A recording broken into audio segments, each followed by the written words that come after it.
Namaskar and welcome to Saptarishis Astrology channel. Today's topic is a very different topic other than astrology actually.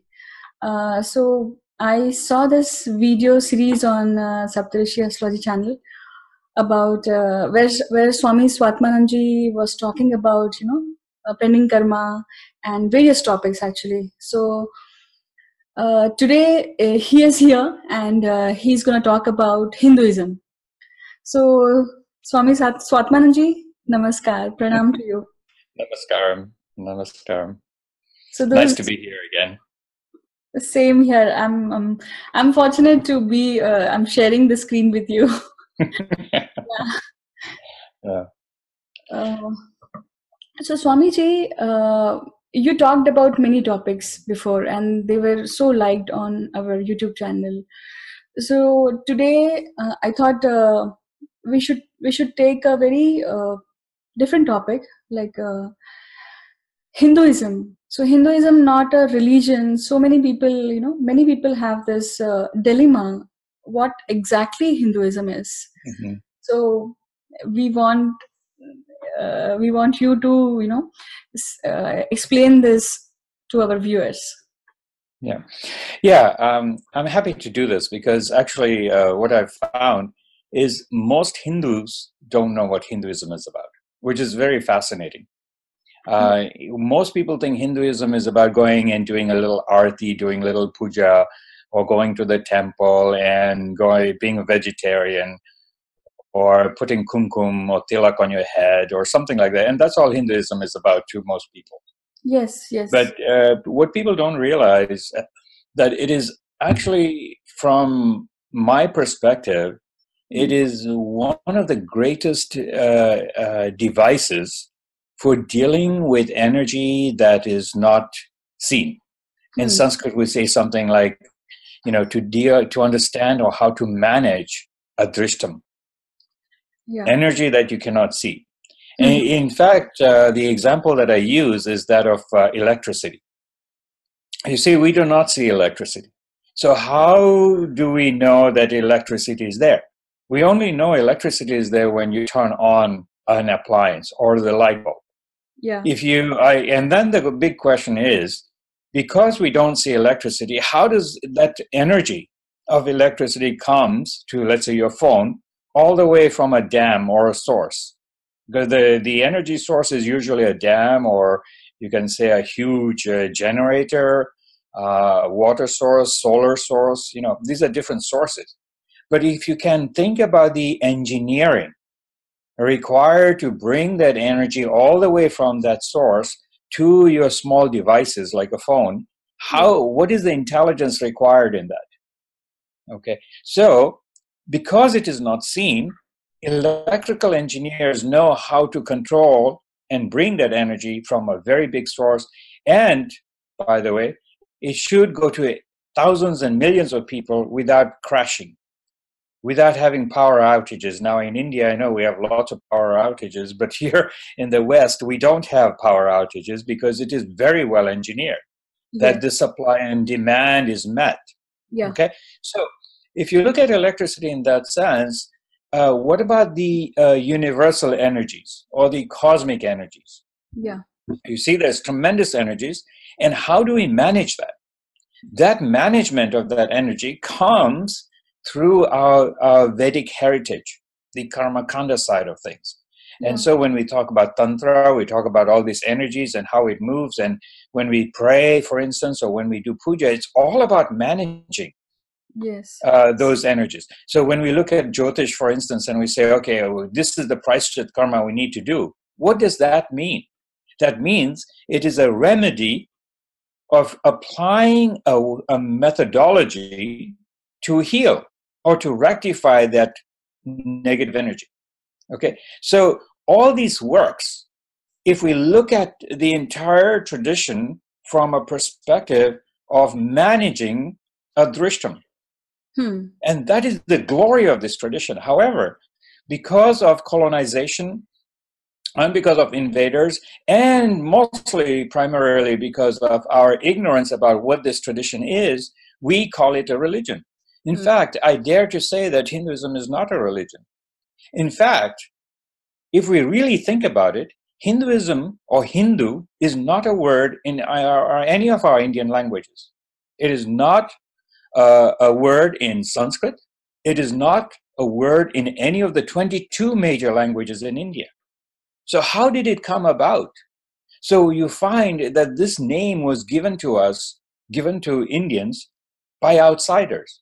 Now, if Hinduism is a religion, then why don't we say Vikings are a religion, or Aborigines are a religion, or in the Indian tribes that we have, the Native American tribes in America, like the Hopis or the Lakotas, why don't we call them a religion? Why do we call Hindus a religion? So what you see is that actually, if you really go back and study this, which most Indians don't do, because they just take everything for granted, is that Hinduism was created. Its negative image was created by the British so that they can control us. But actually, if you go back throughout history, you find that Hinduism actually comes from a word called Sindhu. Sindhu, yeah. And Sindhu, yeah. So Sindhu is a word in our languages. Sindhu is a word in Sanskrit. Sindhu also is a word in many of the Indian languages, which means gulf, water body, a large water body. That's what Sindhu means, actually. So, for instance, when you look at a very big ocean, lake, a very large lake, that's a Sindhu. When you have a gulf, like we talk about the Gulf of Mexico, the Gulf of Bengal, that's a large water body. We're not talking about a tiny stream. But then when you see, for instance, the rivers, like if you come to Varanasi, but you go further down, when you come to Bangladesh side, the rivers, the Ganges is huge. Yes. That is when we call it a Sindhu.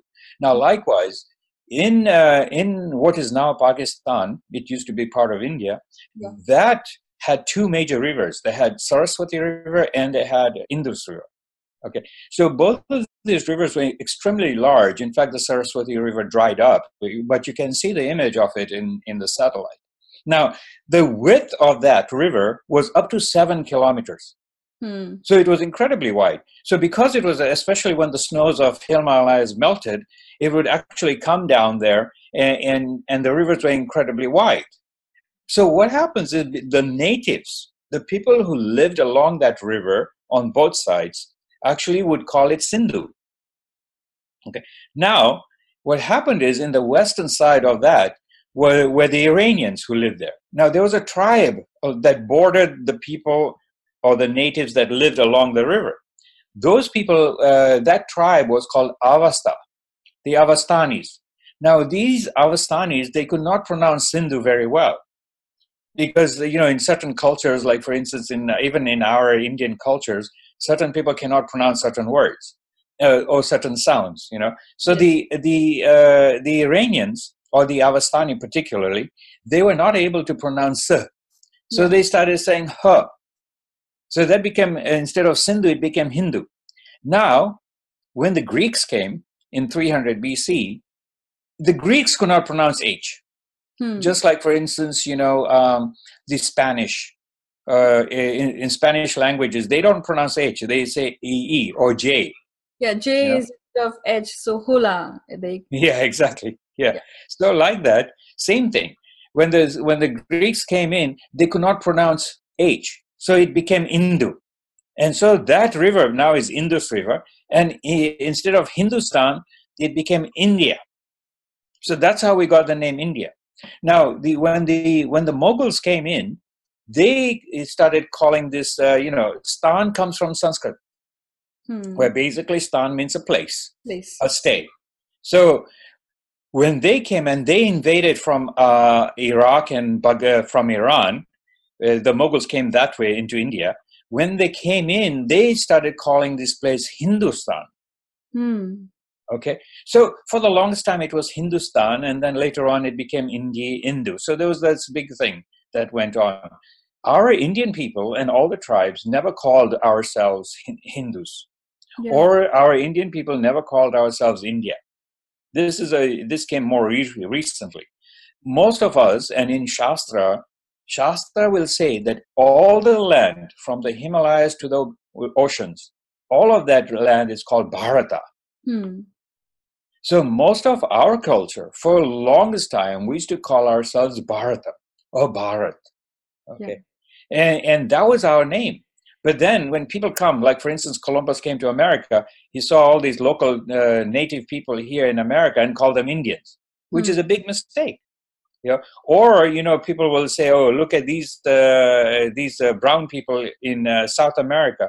They are Indians. They are not Indians. They have nothing to do with Maya. They are actually Mayans or Aztecs.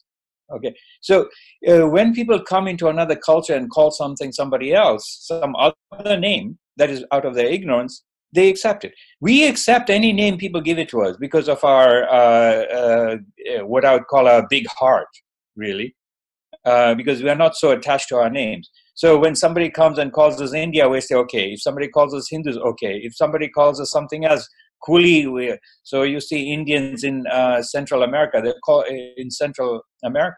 Coolies. Yeah. Which is a derogatory name. Now, if you look at that, for instance, the Black American people in America, they were called Negroes. They rebelled against it.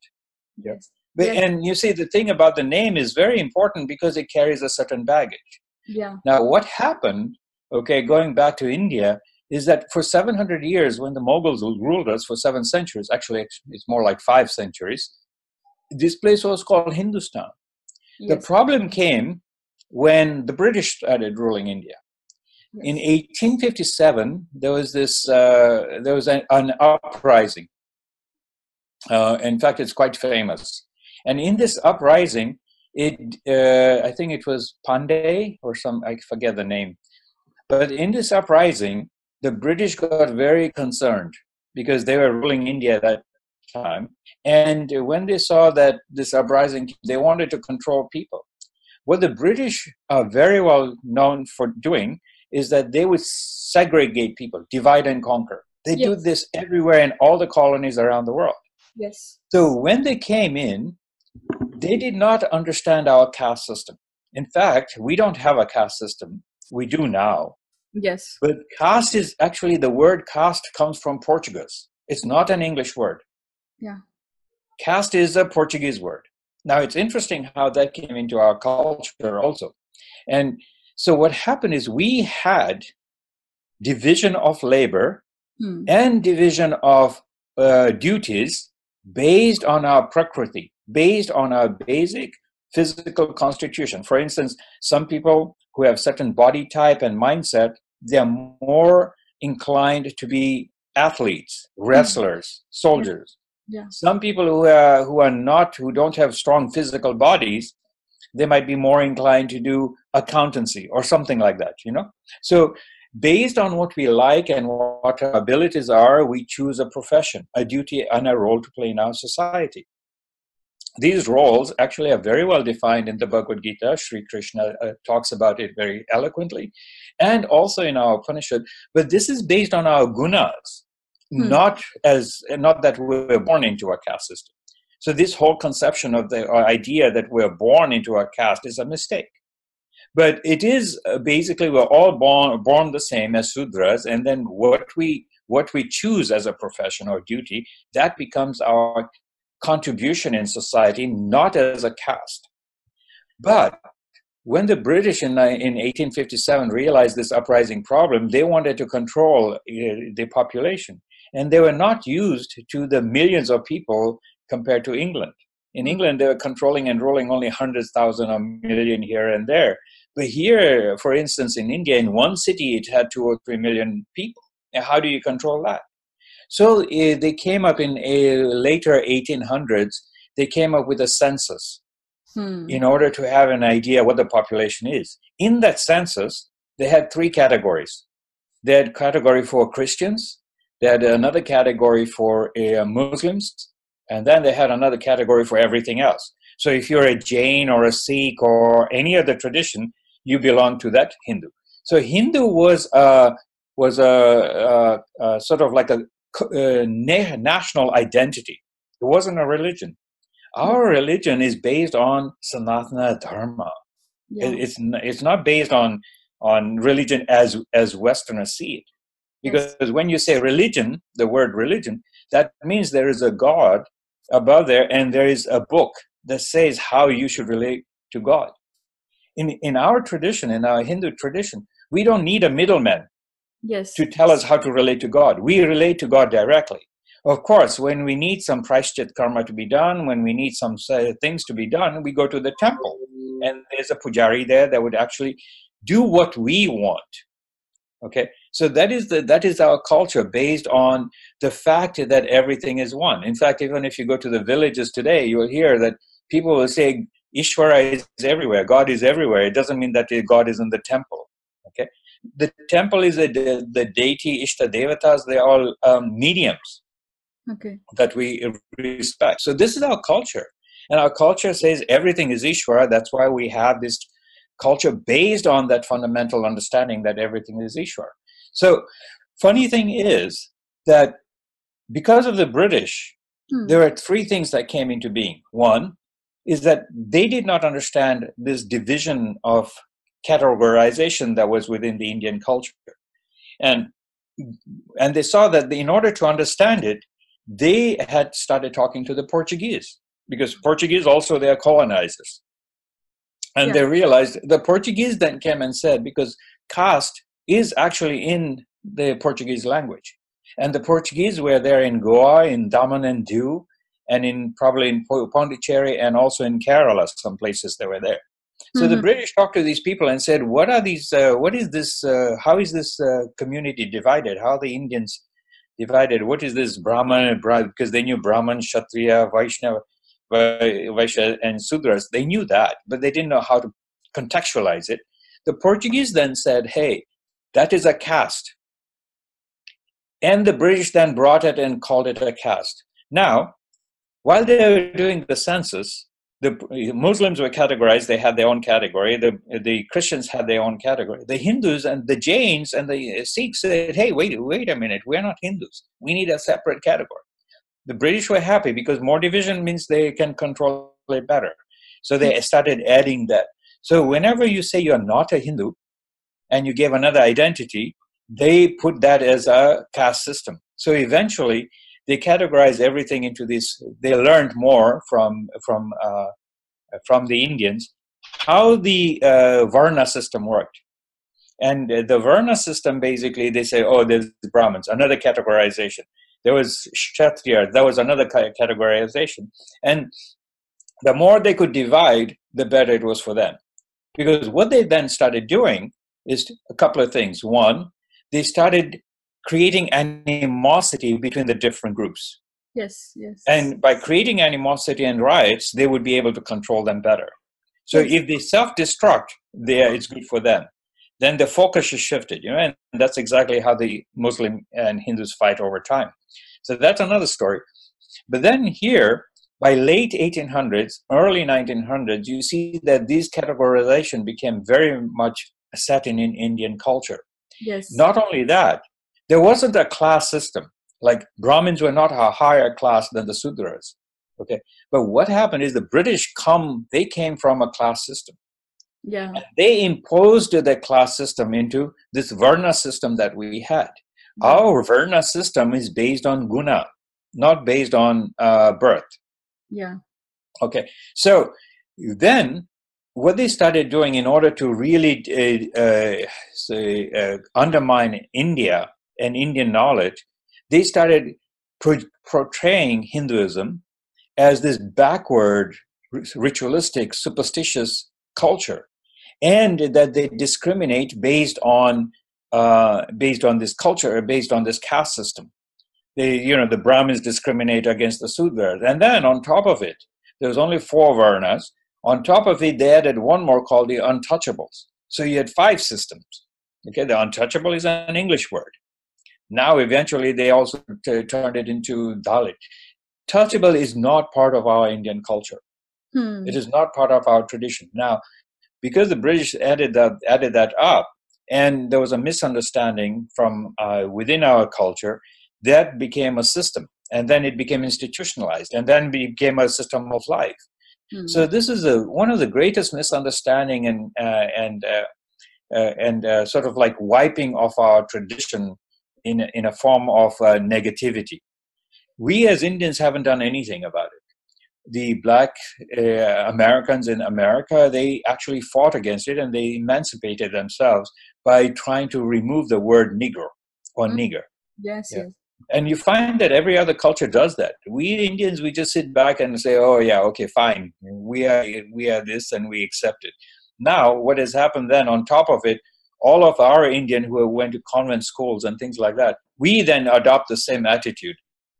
So this is the basic history of our unfortunate history of our Hinduism. Yeah. Here, one simple question. Why do you think that we Indians have, laid back attitude? Why do you think that? I mean, why do we have that? What is your opinion about it? Okay, two reasons. One, we take our life to be, in a way, driven by Ishvara, driven by our fate. You know, the reason why Jyotish works is because our prarabdha is defined. Okay. And so we say that whatever we do, that is Ishvara's prasada, that this is given to us and we take it. Okay. That is one. Two, we are not a culture that invades other cultures, and we're not a culture that fights. Of course, we fight amongst each other a lot, but that is a separate issue. But as a society, we do not attack other communities. Yes. Yeah. We fight with each other, but we don't fight with others who are actually taking advantage of what we have. Exactly, and this is the reason why we have remained backward. The other problem, on top of it, after this 200 years of colonization, and actually before that 500 years of Mughal colonization, is that we have developed an attitude of inferiority. So we have an inferiority complex, and on top of it, now, after the colonizers left, like for instance, after independence, we have this, what I call the colonial hangover, in the sense that we have given up our value system and we have adopted the attitudes and the ways of the colonial masters. So for instance, if you look at independence, since independence, we have actually become the white colonialists left, but then the Indians who replaced the white colonialists, they actually just adopted the same colonial ways of aggrandizing themselves and oppressing the masses. And that hasn't changed. Now, I think probably with the Modi government, there's some changes, and some people are waking up, some scholars are waking up to realize what's going on. But for the most part, as Hindus, what we do is we just say, oh, this is our culture, this is our tradition, but we don't understand it. And when people ask us, what is Hinduism? They say, oh, we pray to God. Which God? How many gods? Yeah. And in fact, there's also a misunderstanding with that. If you look, for instance, when I went to a convent school, and I look at everybody praying to Jesus, and there's such a nice, orderly way of them praying, and there's a sense of quietness and reverence in there. Then I come to the temple and I see chaos. And when I see all this racket going, bells are ringing, these things are going on, people are talking, there's no reverence at all, no serenity in our temples, And so then I say, what is this? As a child, you see that and you get confused. Yes. And then also when you see some of our Hindu leaders and swamis and gurus, they completely misrepresent our tradition and act contrary to the normal behavior. So obviously, when you start growing up, if you study a little bit, you want to stay away from this tradition. Now, in my case, what has happened is that I began to interact with white American people who encouraged me to appreciate our tradition. And so I began looking at Hinduism and looking at our Vedic culture, Vedic Vidya like Jyotish, Vastu, Ayurveda, and so on, from the Western eye. And it was amazing to see it from that context where you see the Vidya without the culture. And I'm not saying that you understand this Vidya without the culture, because in order to understand this Vidya, you need the culture. But the concept there was that I began to see it and appreciate it for only its knowledge, rather than all the trappings that came along with it, which you find in India. So Yeah, yeah. You are right about that. I think a child, when he or she is growing up, so I think parents are the very first guru for them, yeah, telling each and everything, right, about the culture, or about what tradition we have, or even about the Hinduism also, the today's topic. So I think many parents are also confused what to tell exactly, exactly. Yeah. the real meaning, or because even they are not taught. Exactly. Yeah, that's it. That's what I'm saying.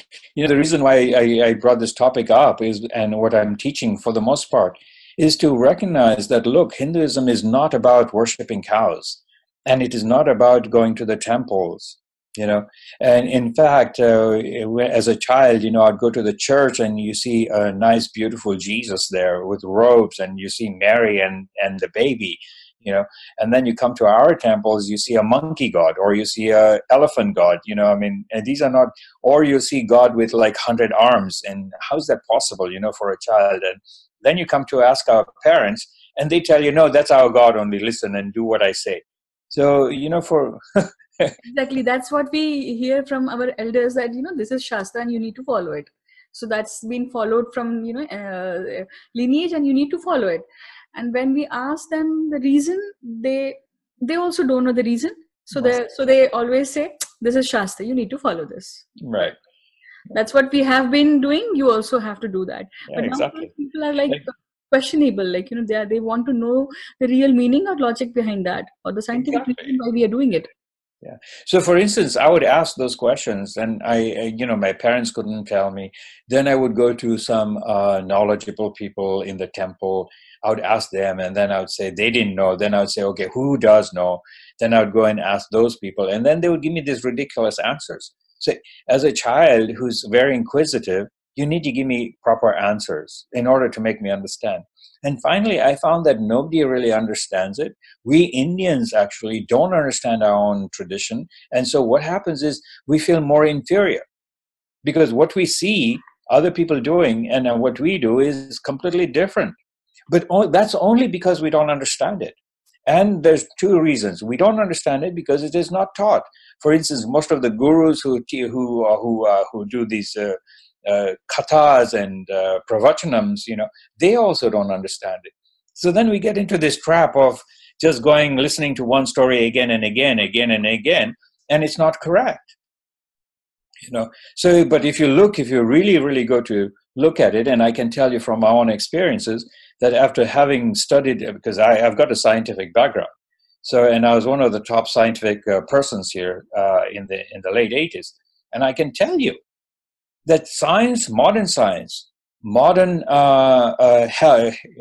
medicine, modern technologies, these are so primitive compared to our Vedic Vidya.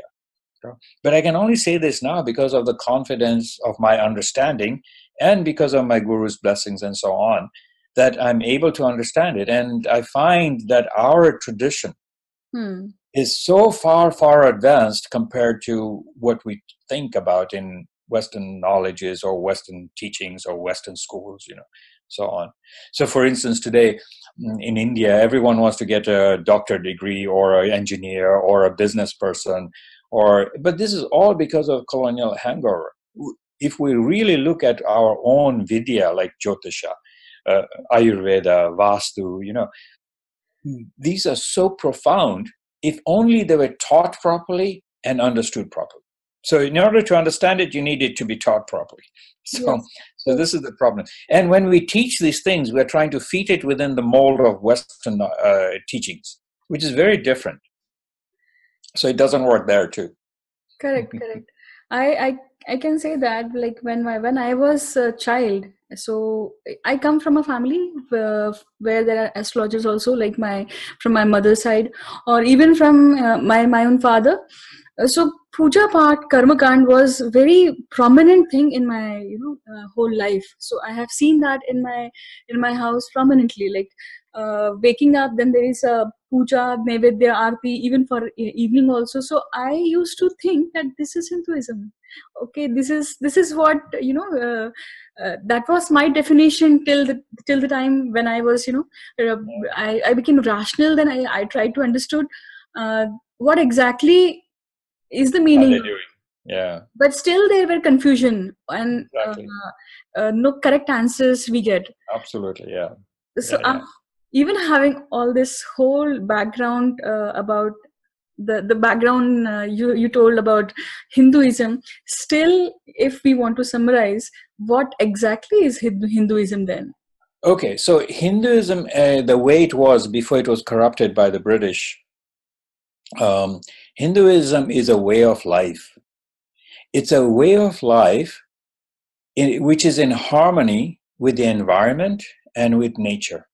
And not only that, it is in harmony, the way of life is according to Dharma. So that's why it is called Sanatana Dharma, because it is not based on what I think should be. It is not based on what someone says. Okay, it is totally based on the Vedic scriptures. Okay, so we have Karma Kanda side, we have this, and the design of this is that every human being comes here to fulfill a purpose, and that purpose is to gain moksha. Okay, so then the question is, you engineer your life to eventually get moksha, if not this lifetime and next lifetime. So the whole culture is based on that. It's based on this one principle that we do what needs to be done in order to gain the punya to be able to come to a point where we can gain moksha eventually. And moksha doesn't mean you go and get some experience, because this is another misunderstanding. It simply means that you have to use your jnanam, you have to use your cognitive ability to be able to understand what moksha is through the Upanishads. And that is through a guru, not otherwise. Okay, it doesn't mean that if you are getting some experiences that you gain moksha. That is all this nonsense that has come up later. But Hinduism is a lifestyle. It's a lifestyle that is ethical and according to Dharma. And we do it to support one another and to grow spiritually. It's an amazing system if we understand it very well. It's not a religion, because a religion is based on a belief. Hinduism is a lifestyle that is based on Dharma. Yeah. And that is what it's really incredibly glorified when we really think about it. It's an amazing system to live right and to support one another as a community. Okay, so if we want to understand the meaning of dharma here, like when I started learning astrology, so I learned about four purushartha, right? Dharma, Correct. kama, and moksha. So when we talk about dharma here, so uh, please correct me if I'm wrong. If this is the time for eating lunch, so you should eat lunch. There is a prescribed time for doing things. If you are not doing those things on that time, and then maybe later or earlier, so that is not according to dharma, because that is not synchronized with the nature, that is not synchronized with the environment. For example, earlier our people used to sleep so early, right? Around 8 o'clock, 9 o'clock, because that was after sunset. You don't have light. Nowadays you have light, so that time only lamps were there. So what to do? Yes. So they were so synchronized with the nature, and they used to sleep early, so they used to wake up early. So that was synchronized with nature. So that was their dharma, right? Nowadays people are watching movies, people want to lie down for night time is like getting relaxation, or 11 o'clock or 12 o'clock normally they used to sleep, right? So they are waking up late, not at the sunrise. Yeah. So what happens is, actually dharma has to be understood. Okay, there's two type of dharma. There's samanya dharma, which means absolute dharma. So what does absolute dharma mean? It means that no human being wants to get hurt, without exception. Every human being will not like to be hurt. Okay, that is absolute. Yeah. That is permanent. Let's look at the planets. The planets are going in one direction. Okay, they always. So the Earth goes around the sun every day for thousands of years, millions of years. The earth doesn't say, today I'm so bored of doing this, let me change. I want some change in my life. And then the earth decides to go another way. All the planets do that, So there's a natural order of the universe. And the natural order of the universe is for the planets to move in the way they're moving. Correct. That's one. Two, water always goes from a higher elevation to lower elevation. That's dharma. This is the permanent thing. It's not changeable. Okay. This is also manya dharma. So when water goes from a higher elevation to down, that's the nature of water. Water doesn't go from lower elevation to a higher elevation by itself. Yes. Okay. This is just the nature of the universe. So when the planets rotate around the sun, okay, that is the natural order of the universe. Yes. When we talk about papa, punya, karma, that is the natural order of the universe. We need to understand that. Okay, these are absolute; they are not changeable. So that's one type. The second type is what is changeable, depending on kala, desha, patra. It depends on time, kala. It depends on where you are located, desha, and patra meaning context. Okay, so what has happened over time is because we don't understand many things. Some Mahatmas come out and they give out these rules, and some of these rules are not correct. Hey, so if some Mahatma comes and says you have to eat every day at 12:30, and if you don't eat, there's a problem, that's not correct. There is a way of understanding that where you are, depending on what's going on, depending on your gunas, first of all, depending on your basic prakriti, your basic constitution, depending on what you are doing, all of these have to come into play before you say this is for you or this is not for you. These are adjustable, what we call dynamic dharma, adjustable based on the situation you're in. So it's based on time. So for instance, if you're in South India, the sun is always there. There is a certain type of food that you eat because of the heat. Correct. You cannot eat in the north because it's cold.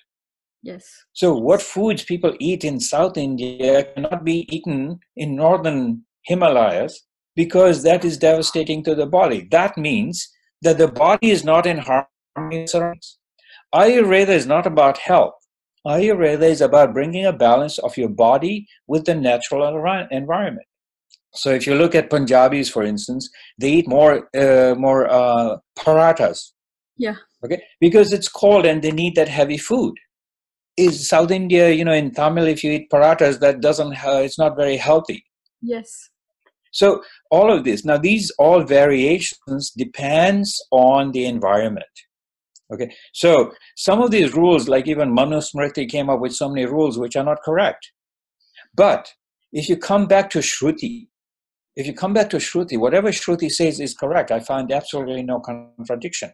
But whatever people come up much later, after Shruti, that is all misunderstandings. But if you go back to Shruti, if you go back to the Vedas, then you'll see that there's absolutely no contradiction on what they say. So dharma, by the way, means that you have to follow what is right. But what is right depends on context, time, and place. If it is Vishesha dharma, dynamic dharma.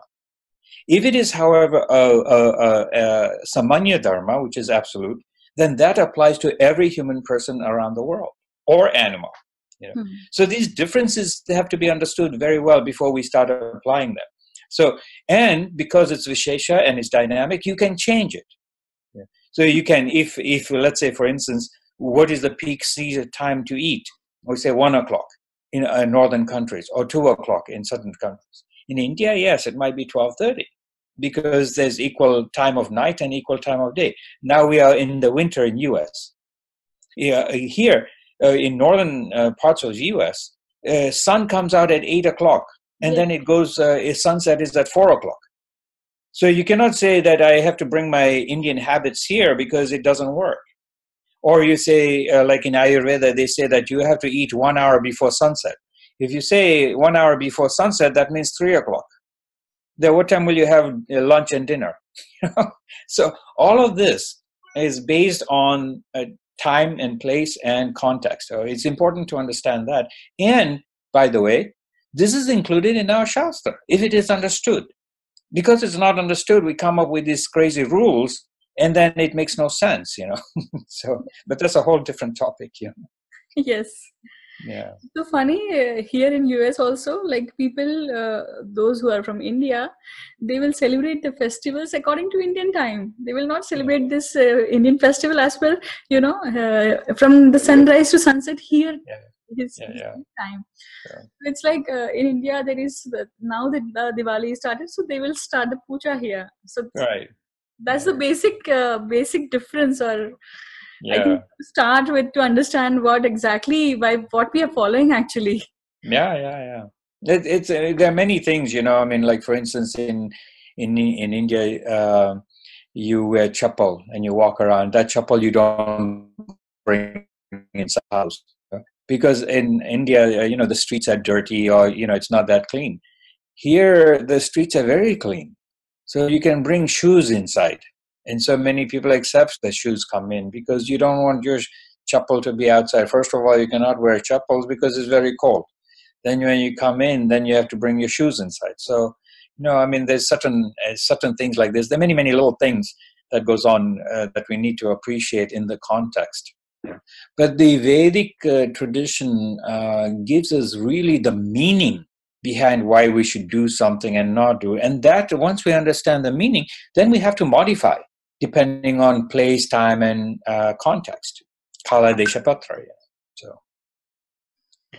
So what I would encourage people to do, because this is a very interesting topic, if they have any questions, they can post questions on the comments, and I'll try to respond as much as I can within those comments. Yeah, so we'll see how it goes. Sure. I think after listening this video, definitely people will come up with their doubts, and they should come up actually. They should, yeah. And I'm happy to answer their doubts. If they post it with the interest of knowing, if they post it in a different way, then I might not respond. But if they're sincere and their questions are sincere, I'm happy to respond. Yes, even if anybody from here want to suggest the topics also, like where they have confusion in the life, or what concepts they want to understand, they can post here, and in further videos we can take these topics. Correct. Yes. All right. It was very good talking to you again. Namaskaram, and have a good day. Yeah. Thank you.